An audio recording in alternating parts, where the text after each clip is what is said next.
Very cool. So then the next part of the question around the grpc and the VMs. I know we have the RPC chain VM, which I believe it's called, and basically Yep. a grpc API that if you implement in another language, you can run your VM in a separate process than the Avalanche Go process, and it will act as a grp server, and then there's a grpc client in the main Avalanche Go process that can call into it.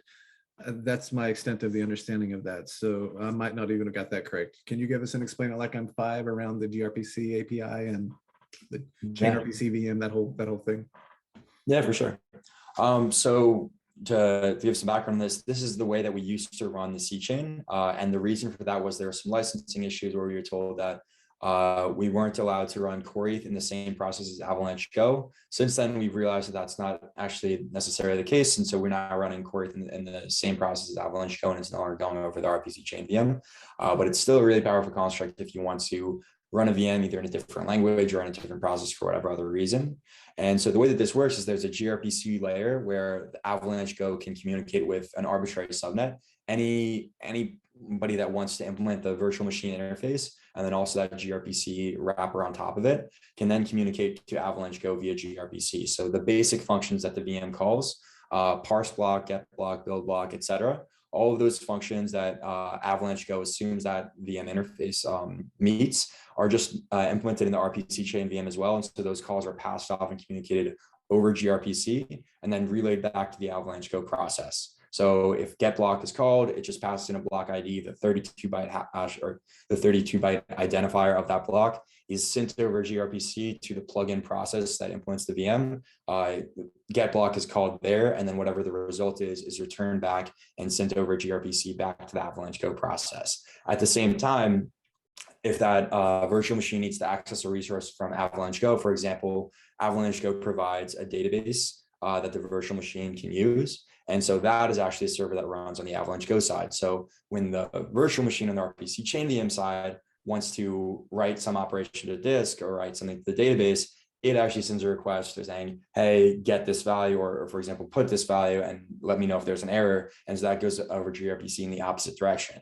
So grpc basically provides a two-way interface where you can provide resources to that plugin process that are actually being served from Avalanche Go, as well as allowing that RPC chain VM to implement the virtual machine interface and serve it back to Avalanche Go from another process. I think that's the Eli vibe. Is there anything I should dive into more? I'm not sure if I was specific enough there, if there's something to get into. Yeah, I think that makes sense to me. So as an implementer of a VM, is the hard requirement simply that your language needs a grpc library, right? So if I wanted to do this in Python or C++ or Rust or something, that there just needs to be a grpc library in that language? Is that kind of like the hard requirement? Yeah, so right now we actually rely on this grpc broker from HashiCorp, which doesn't necessarily have a perfect parallel in a lot of other languages, but we're working on simplifying that right now. And so once that's a lot simpler, it'll just meet the grpc standard interface. It'll be way easier. And so it'll be way easier to write an RPC chain VM wrapper. And so basically what people will have to do is they will have to have in some other language, let's say Rust, for example, they'll have to write a wrapper that essentially meets that same interface where it calls get block on the actual VM that's implemented in Rust, and then serves that data back, and it's able to respond to able to understand and respond to the queries from the Avalanche Go side and back and forth. So you would implement that wrapper in Rust, and that would be one library. And then anybody that wants to build that a virtual machine in Rust could build it and use that library to essentially create a plugin. So the way that Core ETH, it still has this in the code.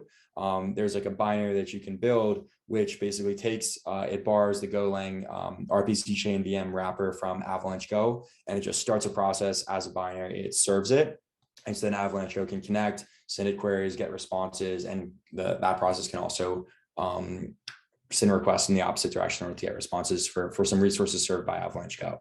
So once you have that wrapper in Rust or any other arbitrary language, then you can start to build virtual machines in that language as well. So once you have it in Rust, it's super easy to build it there. Once you have it in Java, you can build the same thing there. And gRPC is a very standard interface. So there's a lot of support for it. It's just that currently we're using this gRPC broker, which is a little bit less standard. So it would be a little more difficult right now. So we're working on making that way, way easier, much, much simpler. So it'll be as easy as possible for somebody to implement a new Rust RPC chain VM wrapper and then all of the Rust VMs that they want to at that point.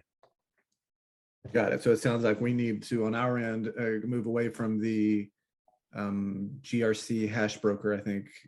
gRPC broker. It's basically just it's a really helpful helper. It's a very helpful tool that makes it easier to implement interfaces via gRPC. The only thing is, because it doesn't necessarily have an equivalent in every programming language, it makes it harder to do more complex things or it makes it hard to meet that same interface in Rust, Java, Gotcha. etc.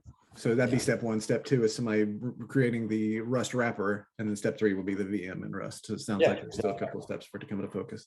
Okay, that's pretty exciting. I think there's obviously huge opportunity there, of course.